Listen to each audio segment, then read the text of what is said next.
so much for coming and participating in this today. We really do appreciate it. It's hard to stop in the middle of the afternoon really, to come over and do this. So. You're more than welcome.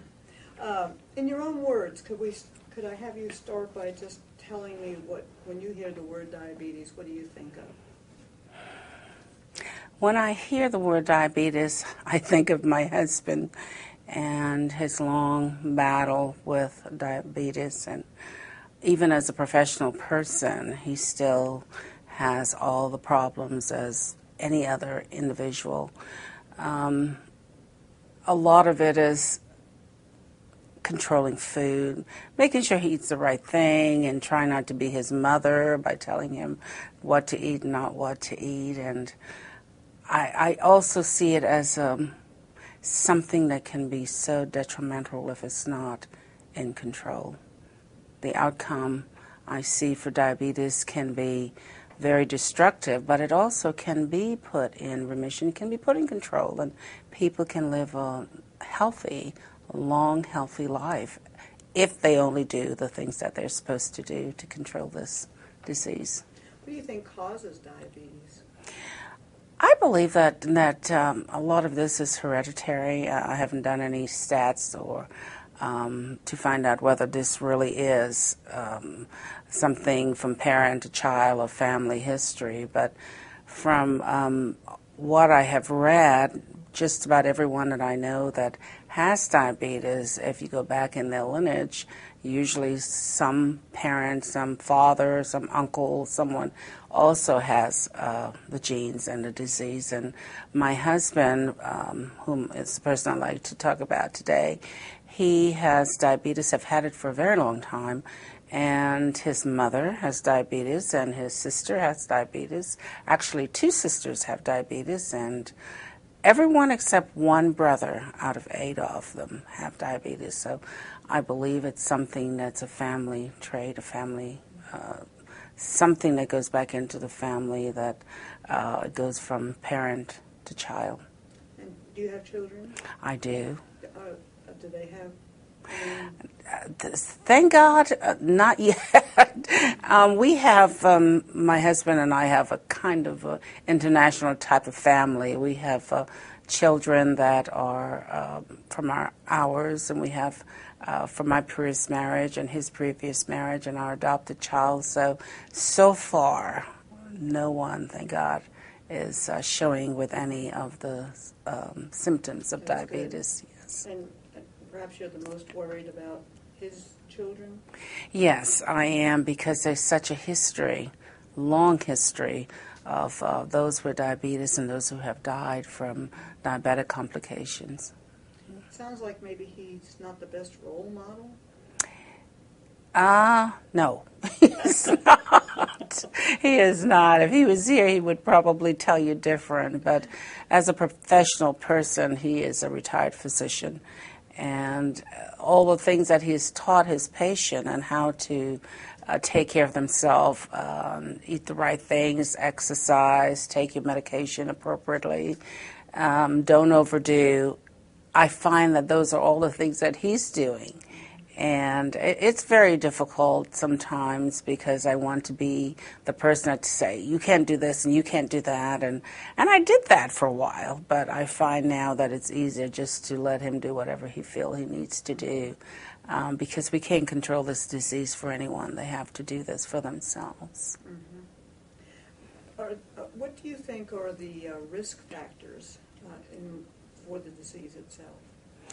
Well, I believe there's a lot of risk factors for prevention, as well as once you have the disease, to keep it in some kind of remission. And one of those is not to be sedentary, but to get up and exercise, to get cardiovascular, to eat right, to eat the right food, to not overdo with the sugars and the starches.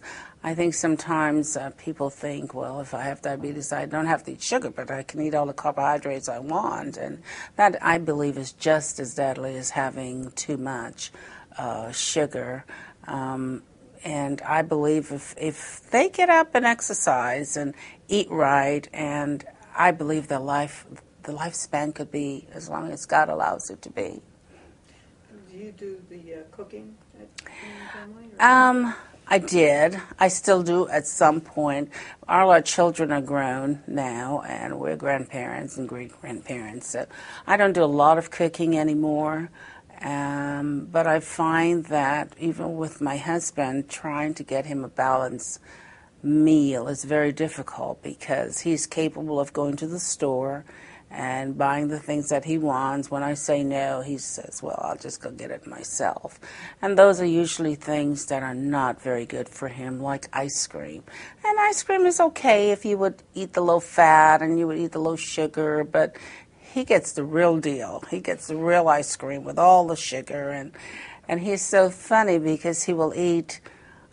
I used to make cheesecake, and he loved cheesecake, and all the children loved cheesecake. And I would go downstairs, and I'm like, where's the cheesecake? And he would say, well, I was just tasting it, but it's like 90% of it is gone. And he has this tendency to eat all the things he's not supposed to and then give himself a diabetic shot, give himself an insulin shot. And I find that so contrary to taking care of oneself. Things like doing your finger stick and keeping track of your blood sugar and all those things are not things that he does. And he thinks, well, I can eat this, but then I'll give myself a shot and then everything will be back into normal. And it doesn't work that way. I think he's the only one that does that. Not from stories I've heard. What do you think that a family member can do to best? It sounds like you've been through the whole thing, trying to figure out how to help the best. Do you have any tips at this point? Well, I think if you want to keep down friction, it's best not to tell them what to do. I believe the best thing that we can do is show them by preparing the right food, by having the right things at home, the fruit, the vegetables, less carb, less sugar, healthy things. And granted, they will want some sugar at some point, and that's okay. I think having a minimal amount of sugar, maybe weekly, is okay. It's the excessive that I believe that can cause the problem.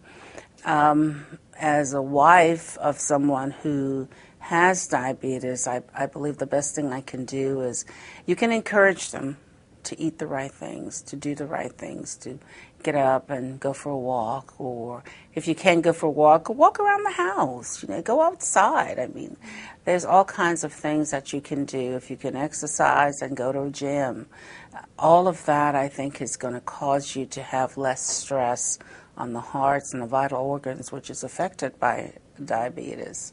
And but I find for me the best thing to do is not to tell him don't do it because he's going to do it anyway, but encouraging them to eat properly. And I think to tell them that you want them around for a very long time is really important because that I think sometimes encourages them to eat less of the things that's not really good for them. Do you have any concerns that you might get diabetes?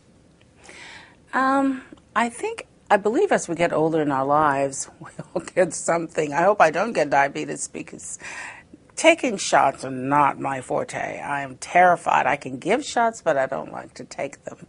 I am right now at my age. It's possible, but I don't see that happening. I'm extremely active, and it doesn't mean because I am it's going to be a preventative of getting diabetes, but I'm doing all the things that I think I can do to try to keep diabetic out of the scenario. You're running fast. Yeah, yes, I am. There's a growing number of young children now who are overweight and obese at really young ages. What kinds of things do you think we could do in this community to help that quit happening like that?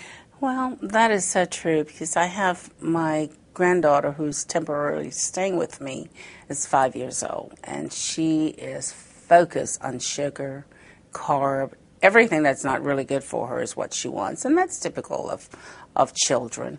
But I think what we can do, again, is encourage children to get up, to go out, take a walk, go with them, exercise with them, sit at a table with them, eat with them. Don't put them in front of the television and let them the TV become their babysitter, and they eat all the things that they're not supposed to eat. I think if children like to mimic what they see, and if they see us sitting at the table with them eating appropriately, I think they will want to emulate and imitate that same kind of behavior. But the least we can do is keep a lot of the things out of the house. If they don't see it, they won't want it. Things like too much candy. I know it's easy when a child says, "Mom, I want," and we want to make them happy, so we give it to them, but it doesn't necessarily mean that that's the best thing for them. So let's play a little game here. You're going to the shopping, and you've got your granddaughter with you, and how does that go? Well, from the moment we walk in the store, it's, "Granny, can I have this?" And I'm on the no phase. No. Can I have this? No. Can I have, no. I'm not getting you any of that. No, I will give you this, but I won't give you that. Well, then we have, of course, a temper tantrum for a moment.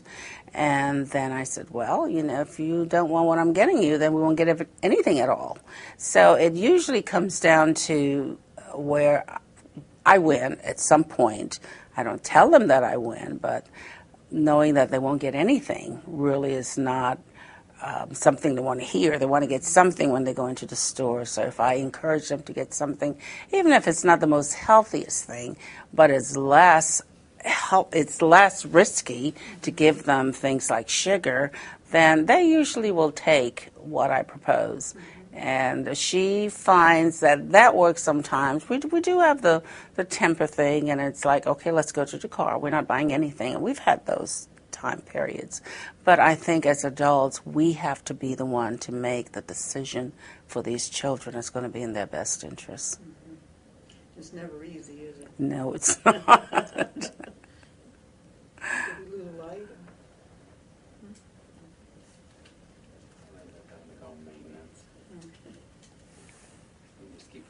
Can we go? Yeah. One of the things that we're interested in is what we can do in the community, in the larger community. So there's things we can do in our families and we can do with each other. What kinds of things can you think about that we might do in the community to really prevent diabetes? Well, if we're talking overall about children or adults or both, I think the most important thing we can do is encourage people to not be sedentary, not to sit at home, not to sit on the couch and sit and stay in front of the couch and eat in front of the couch. Or the television rather. I find that it's so easy.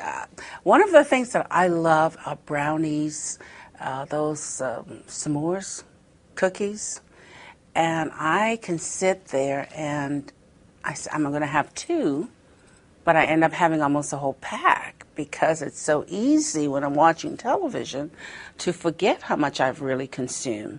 So if you're going to do that, take a certain amount with you, and then you might sit in front of the TV and say, this is all I'm having.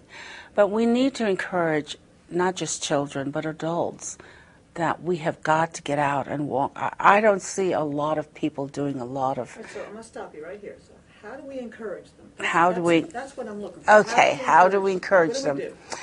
Well, I'm not sure of all the things that we can do. One of the things that I would like to see happen as a neighbor, as a friend, is to go to someone, call them up, let's go for a walk. That's the way to encourage someone so that they don't feel so alone.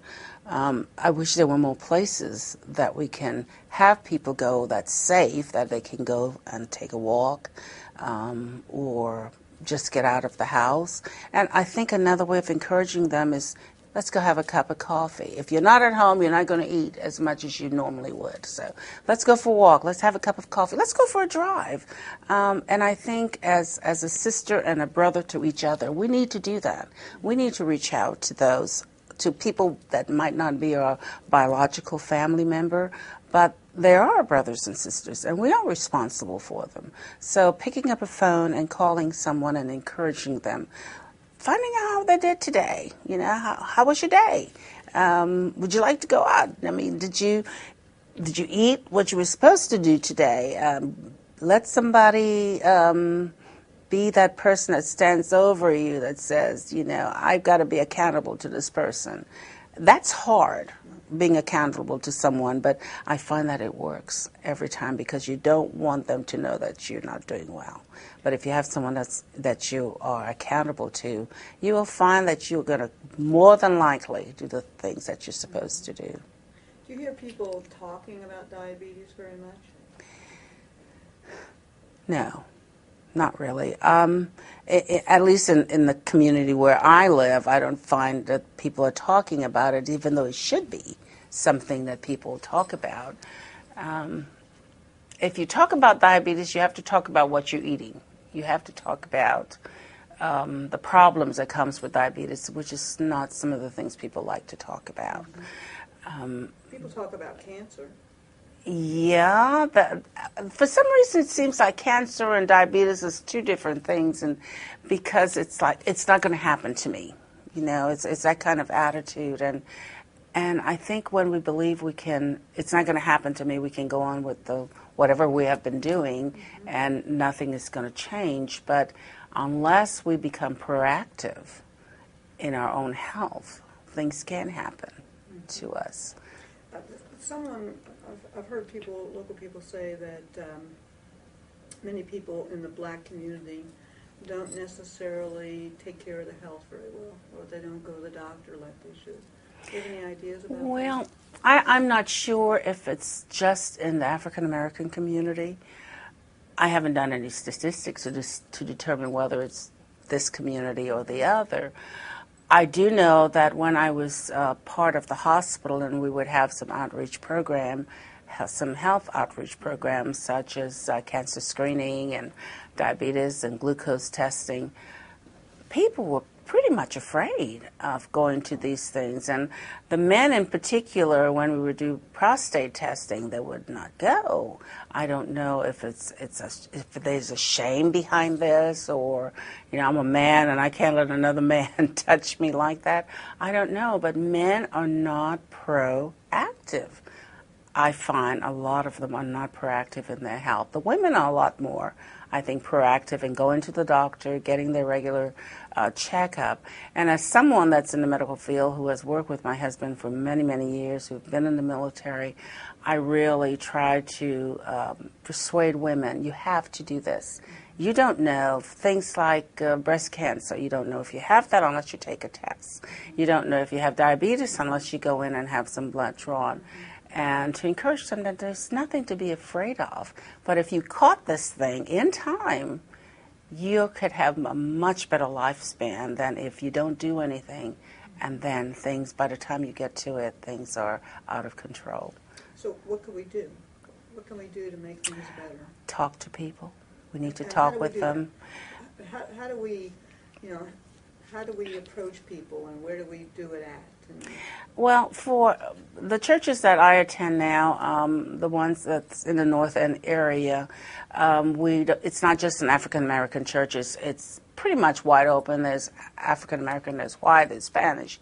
So we have a whole community of different type of races there. And I think probably the churches are going to be your best place to disseminate information to the congregation. They're pretty much a captive audience because they go to church. Everybody goes to church. Sunday's the day you don't find anyone at home. They go to church. So I think that would be the best place to try to get information out through the pastors, through the churches, they have something called Scioto County Ministerial Alliance. That would be a good place to get information out. Even the children, you can start in school, talking to the teachers, talking to the counselors, all of those people who have some kind of control over what the children eat and what they do. I think those would be your best bet, to contact people like that and get information out to them that they can get it out into the community. If we were going to just be able to tell one thing to folks, what do you think the most important thing is to tell people about diabetes prevention? It's not something you have to be afraid of. It can be controlled, but it's up to you. That's a pretty powerful message, isn't it? Yes, it is. Yes, it is, because we all have control of our own destiny. We have to be in control of it. No one else can do it for us. Very often, though, people feel as if they don't have control. Well, that's something that we have to look at now, because we do have control. It's our lives. We have control of it. You just have to take that control back and be in control of what happens to you. No one can make you go to the doctor, but you can go. You can choose to go. And that is a decision that you have to make. And excuse me, I believe that that's something that every person in this community need to realize. You don't have to be afraid of, don't be afraid of the unknown. But if you don't do something about the unknown, the consequences could be grave. I like to use the word empower. Empower, that's a very good word. So how can we empower people? I'll have to think about that for a moment. But I think it goes right back to the same, the statement I made earlier, that to empower individual means that you take control over your own life. If you're in control over your life, you're in power of your life. And you can make all the decisions that you need to make that's going to affect you and give you a better quality of life. And I sometimes talk about one day at a time. One day at a time. That's all you can do. In the field that I'm in right now, that's how we relate to the women. We can't be concerned about tomorrow. We can be concerned about not as much yesterday. Yesterday is just a guide to help us in today, but we need to be concerned about right now, today, because this is all we have. We're not guaranteed about anything else, but we know we have right now, and this is the time to take control of your life and be in power of your life. That's really all the questions I have, but before we conclude here, is there anything else you kind of want to add about diabetes, about your family, any stories or anything that you want to share?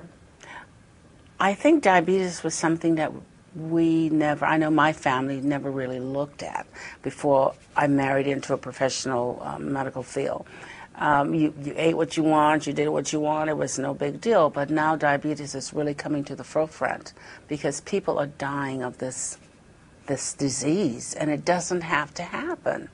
And I think it's important that we let people know that diabetes affects the major organs in your body. And if those major organs are destroyed, then your quality of life, your length of life is not going to be as great as it would be if you would just know that if I don't do this, if I don't do A, then B won't happen. And I believe that we need to let people know that. We need to let people know that diabetes is real. It's throughout this country. I'm not sure if it's the #1 killer anymore of individual, but it's pretty close, I think, close to cancer. And it doesn't have to be. It can be in remission. It's all up to us. So quality of life? Quality of life can be great. It can be as great as you want it to be if you will take control of what's happening in your life right now. Get to the doctor. Find out what's going on. These things are so painless, and it's nothing to be afraid of. You go, you talk to your doctor, you have these tests done. The basic things, mammogram, pap smear, get your blood work done. They draw 1 tube of blood. They can tell you everything that they need to tell you. And it's that simple. And it doesn't take a lot of time, and it's something that we all need to do on an annual basis. Excellent. Thank you so much. Okay.